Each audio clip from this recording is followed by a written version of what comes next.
Bonjour à tous, aujourd'hui je vais vous reparler un petit peu des cétoines. Je vais vous montrer notre installation et puis le nourrissage très rapidement. Alors, c'est le couvercle qu'on va dire d'été, entre guillemets, parce qu'il fait extrêmement chaud.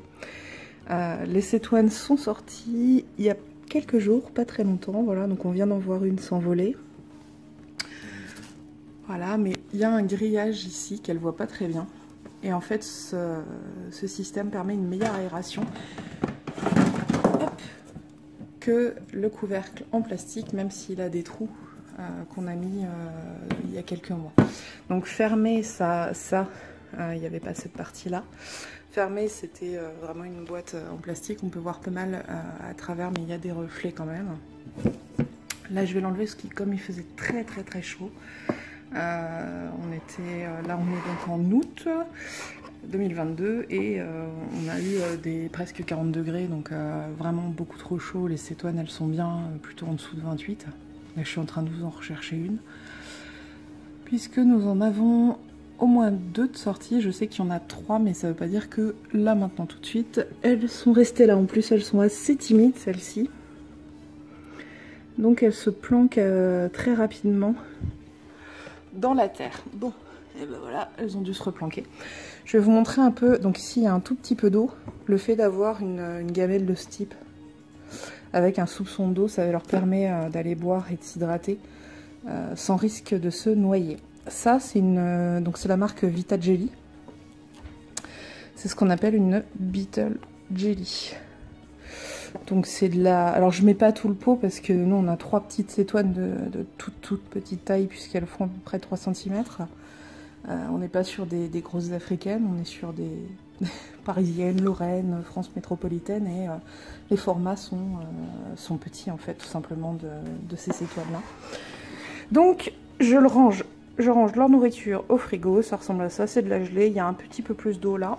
On peut leur donner également d'autres choses. Donc a priori c'est bon, il n'y a personne.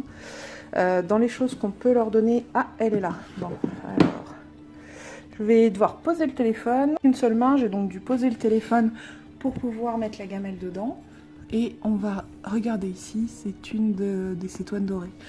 Donc on voit en fait quand elle sort de sa coque et qu'elle a le début de sa forme adulte, elle est vraiment dorée. Là, si vous regardez un peu les reflets, c'est plutôt vert, mais ça a toujours ce côté très métallisé, c'est pour ça qu'elles ont le nom de cétoine dorée. Voilà, donc là elles se sont calmées, et on voit notamment celle-ci, qui vont donc ensuite pondre des œufs, qui deviendront des larves, qui vont grandir, donc on va parler de L1, L2, L3 pour les tailles de larves, qui ensuite se mettront à nouveau, là voilà, on la voit en train de creuser, de s'enfouir, et elle va sûrement disparaître. Se cacher au frais, elles sont assez timides dans mes petites larves de cétoine. Ah super, là j'ai une super image, je suis très contente. Voilà, vous voyez comment elle creuse. Je vais retirer mon doigt du micro, ce sera peut-être mieux aussi. Voilà, on la voit bien creuser. J'essaie de vous prendre la meilleure image possible. Voilà. Hop là. Et alors, elle va redisparaître. Donc là, il y a de la terre, du bois mort, des feuilles mortes. Et ce qu'on voit qui est très clair, en fait, c'est des pétales de rose. Alors, c'est pas pour se la péter, mais simplement, j'avais mis à sécher des roses et nos chats en ont attaqué une. Du coup, comme elle était démolie, je me suis dit, bon, bah écoute, ça fait des feuilles mortes, hein, équivalent. Donc je les ai filées aux cétoines. Voilà. Et au fur et à mesure, donc elle va creuser son petit coin et va se replanquer parce qu'il fait trop chaud.